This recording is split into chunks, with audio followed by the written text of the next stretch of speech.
الرحمن الرحیم اللهم صل وسلم وبارك على سيدنا ومولانا وحبيبنا محمد النبي الأمي وعلى آله وصحبه وعزته بأهل كل مال لك وبأهل خلقك ورضا نفسك وزنة ومداد كلماتك أستغفر الله الذي لا إله إلا هو وأتوب إليه.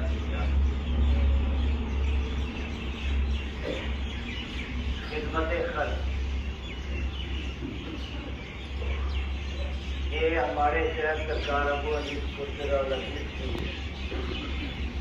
تعلیمات کا ایک مجموعہ ہے جس کی ترتیب بنتظیم آپ کی محبوب ترین بیٹی سیدہ طاہرہ مجد نثار انیس اختر سلم اللہ بنت ابو حنیف محمد برکت علی قدر العزیز نے فرمائی، جن کے متعلق ہمارے شیخ نے فرمایا کہ بندہ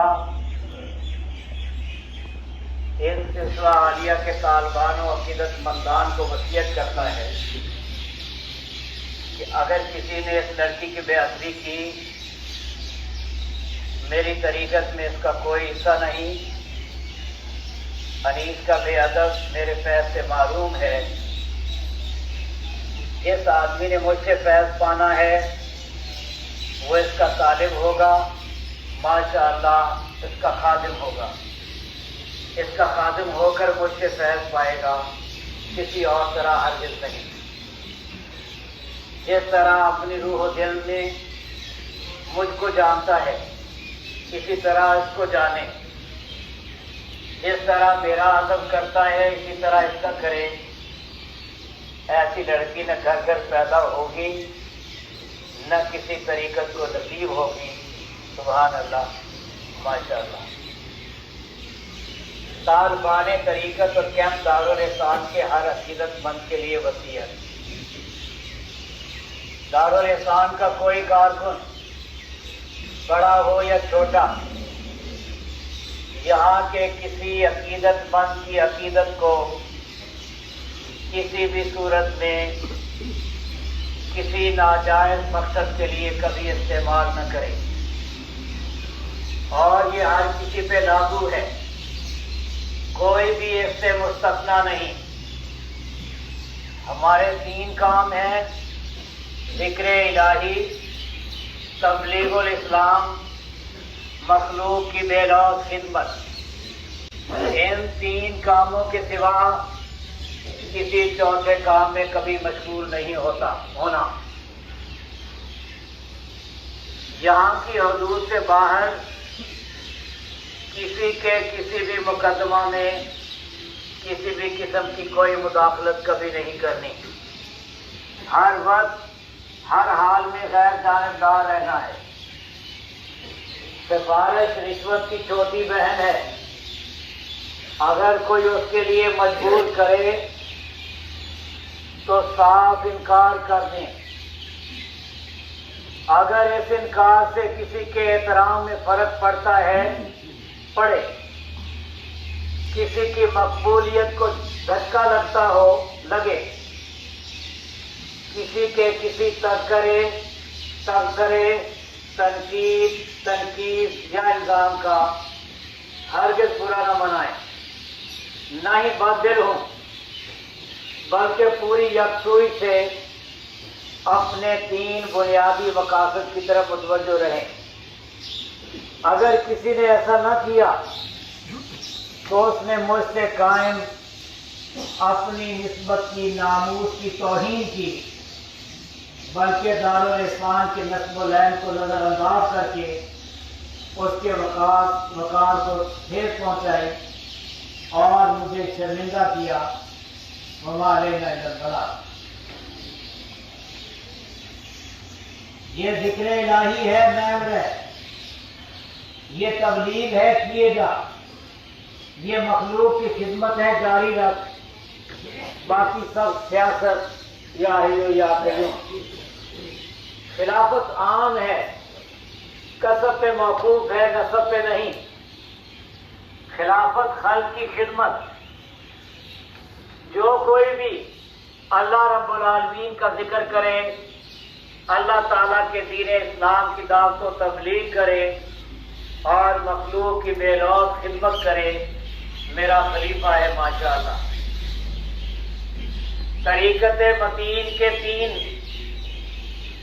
بیان اصول ہیں، حضرت آدم علیہ السلام سے شروع ہوئے قیامت تک رہیں گے۔ جب بھی کسی نے ان کو اپنایا، مرجھایا ہوا گھنچا کھلایا۔ فقراء کی خلافت نامزد نہیں ہوتی، بنی بنائی ہوتی ہے، اصلی حال کی امین ہوتی ہے، اور کوئی کال اسے بدلنے پر قدرت نہیں رکھتا۔ خلیفہ وہ ہے جو اپنی خلافت کی کوئی بھی شے اور کوئی بھی وقت کبھی ضائع نہ کرے، نہ کسی اور کو کرنے دے، یہاں تک کہ پانی کی بوند تک بھی۔ صاحب ضرور کے لیے 4 اہم مصروفیات۔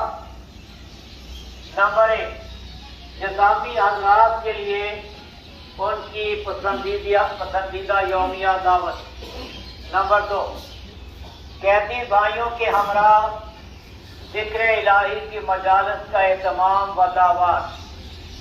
نمبر 3، مخلوق الحال بیوگان کو، جن کا کوئی بھی کمانے والا نہیں، اللہ رب العالمین کے حوالے ہیں، آٹا تقسیم کرنے کی سعادت حاصل کرنا۔ نمبر 5، العادیۃ لمغفرۃ امت رسول اللہ صلی اللہ علیہ وسلم، شب و روز مصروف۔ یہ مصروفیات دم بھر کے لیے بھی فارغ و غافل ہونے نہیں دیتی ماشاءاللہ۔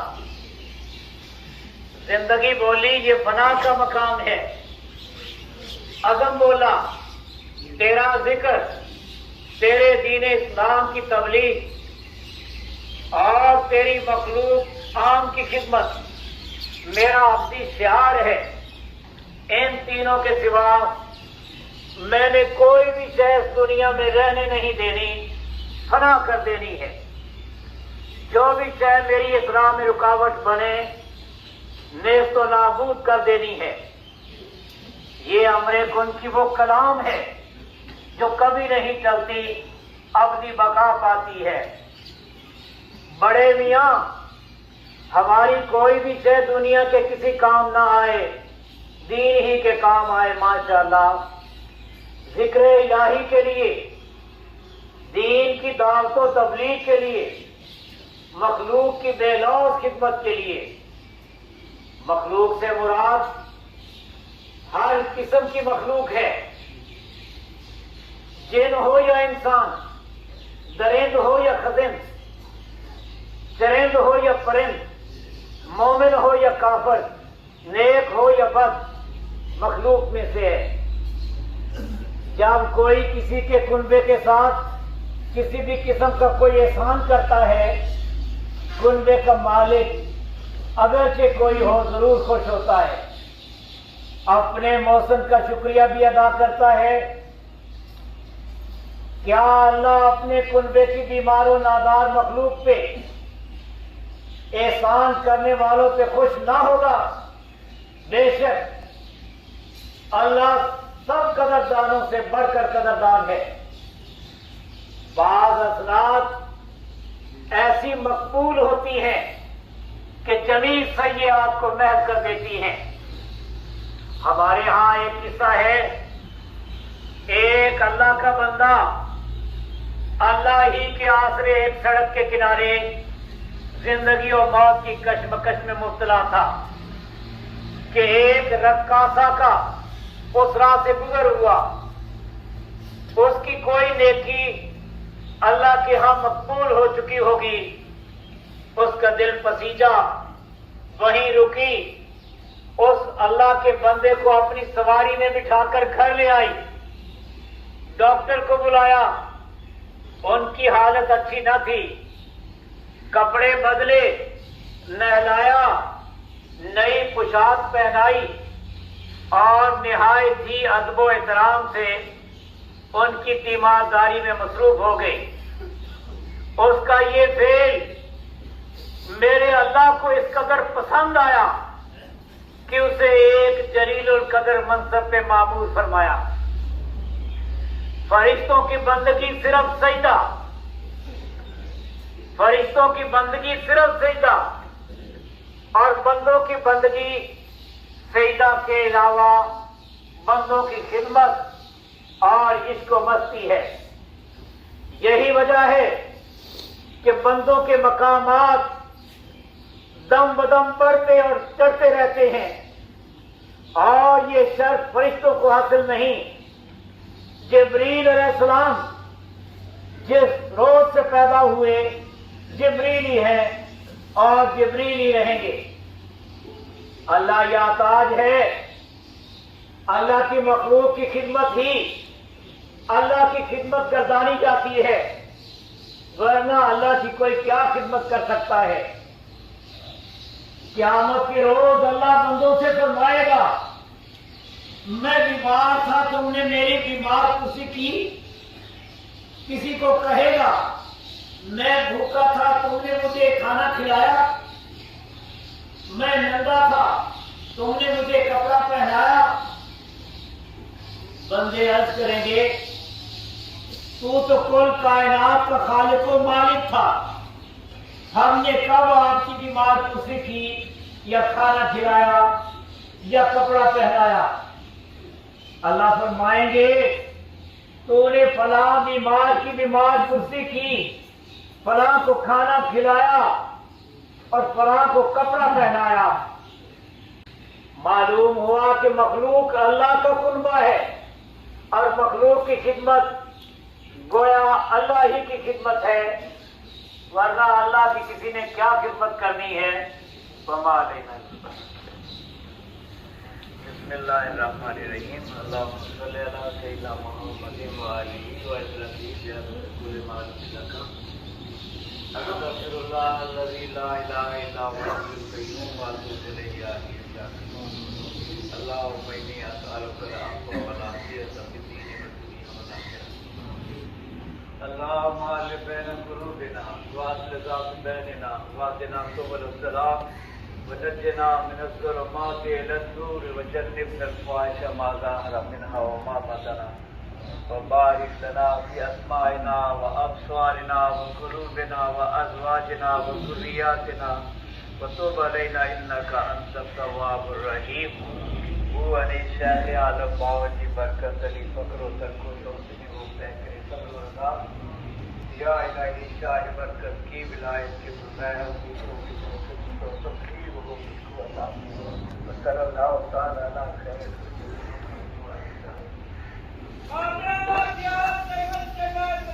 جواب ہے جماعت